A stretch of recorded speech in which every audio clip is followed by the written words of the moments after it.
Iddoon amma argita kun Araddaa Shambaqqootti. Aanaa Ciroo keessatti jechuudha. Iddoon kun hojii misooma sululaaf bara kana hojjetamaa jiruun istiraakcharoonni garaagaraa hojjetamanii yeroo ammaaf tajaajilaaf kan gaan ta'u isiniif gabaasna. Channel keenya Ciroo Tube subscribe nu godhaa isiniin jenna.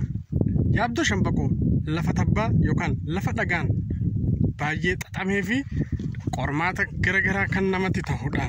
Lafti kun ol ka'iinsi isaa baay'ee dabalaa yeroo deemutti haala nama ajaa'ibsiisuun dhagaan maal ga'u kun lafa kanarratti utubamee argama.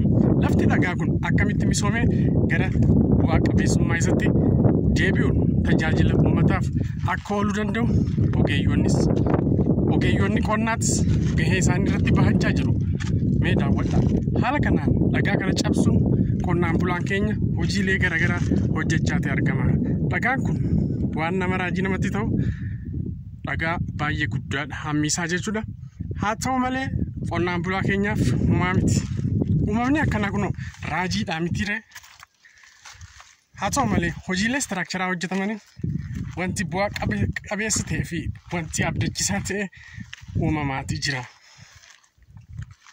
Akkuma agartan kanatti lafti kun baay'ee isaa jechuudha. Lafa gajjallaati yeroo ol deeman lafa dhagaa qofa jechuudha. Lafa dhagaa kana gara misoomaatti akkamitti deebi'uu danda'a?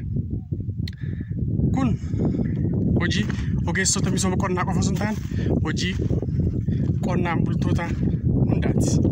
Akka agartan kanatti bishaan cimmisuun yookaan kuusuun tajaajilaaf oolchuuf qonnaan bultoonni hojii misooma sululaa bara 2004 hojjetamaa jiruun hojii hojjetanidha. Dhagaan fuuldura keenyatti argitan kun haala adda ta'een qormaata namatti ta'aa jira. Haa ta'u malee uumama raajii fi miidhagaa ta'e akkasumas taa'umsa lafaa dinqisiisoo ta'ee argamudha. Qophii har'aa keenyaan chaanala Ciroo Tube Araddaa Shambaqqoo keessatti argamtin kunooti daawwadhaa isiniin jenna. Araddaan Shambaqqoo aanaa Cirootti argamti. Araddaan kunis keessattuu hojiilee misoomaa baay'ee hojjechuun beekamtudha. Kanneen keessaas hojii suphaa eelee fi kanneen akka sumsuma yookaan geemoo ammayyaatiin akkasumas bosonaanis beekamtudha. Haa ta'u malee yeroo dhiyoo asitti bosonnis mancaa akka jiru ni ragaaleen garaagaraa ni mul'isu. Akkuma argaa jirtan kanatti yaabdoo Shambaqqoo lafa armaan gaditti argitan kana jechuudha.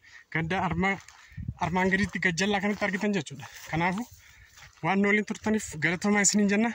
Chaanala Ciroo Tube subscribe, like, share, comment gochuun immoo hin dagatinaan affeerraa chaanala keenyaatti. Horaa bulaa deebanaa isiniin jenna.